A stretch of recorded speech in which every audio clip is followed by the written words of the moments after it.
বাংলাদেশে অন্তর্বর্তীকালীন ইউনূস সরকারের কঠোর দমনপীড়ন নীতির ফলস্বরূপ হিন্দু বৌদ্ধ ধর্মীয় সংখ্যালঘুদের খুন, সন্ত্রাস, বাড়িঘরে অগ্নিসংযোগ করে বর্বরোচিত আক্রমণ নামিয়ে এনেছেন।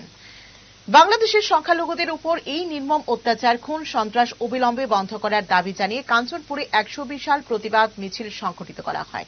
মঙ্গলবার বৌদ্ধ সমাজ কল্যাণ সমিতির উদ্যোগে আয়োজিত প্রতিবাদ মিছিলে বৌদ্ধ ভিক্ষু সহ কয়েক হাজার হিন্দু, বৌদ্ধ ও ধর্মীয় সংখ্যালঘু অংশের নারী পুরুষ পা মেলান। বিকেল ৩টে নাগাদ কাঞ্চনপুর সাক্ষ্যমণি বৌদ্ধ বিহার প্রাঙ্গণ থেকে মিছিল শুরু হয়ে কাঞ্চনপুর শহরের বিভিন্ন পথ পরিক্রমা করে। এই প্রতিবাদ মিছিল থেকে বাংলাদেশের সংখ্যালঘুদের উপর বর্বরোচিত অত্যাচার অবিলম্বে বন্ধ করার জন্য দেশের প্রধানমন্ত্রী এবং জাতিসংঘের কাছে দাবি জানানো হয়। প্রতিবাদ মিছিল কাঞ্চনপুরের বিভিন্ন সড়ক পরিক্রমার পর নেতাজি ক্রীড়া সংঘ ক্লাবের দেশনায়ক মুক্ত মঞ্চে এক প্রতিবাদ আলোচনা সভা অনুষ্ঠিত হয়।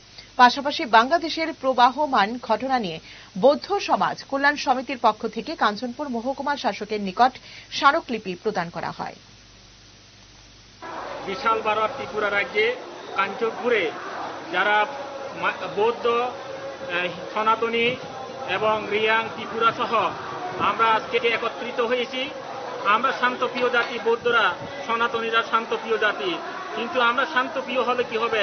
আমাদের ভাইয়েরা বাংলাদেশে শান্তিতে নাই, সেখানে সেনা শাসন চলতেছে, সেখানে পাহাড়ে এবং সমতলে যেখানে মাইনরিটি আছে তাদেরকে হত্যা করছে, গুম করতেছে, তাদের বাড়িঘরে লুটপাট করতেছে, দোকান পাড়ে অগ্নিসংযোগ করতেছে।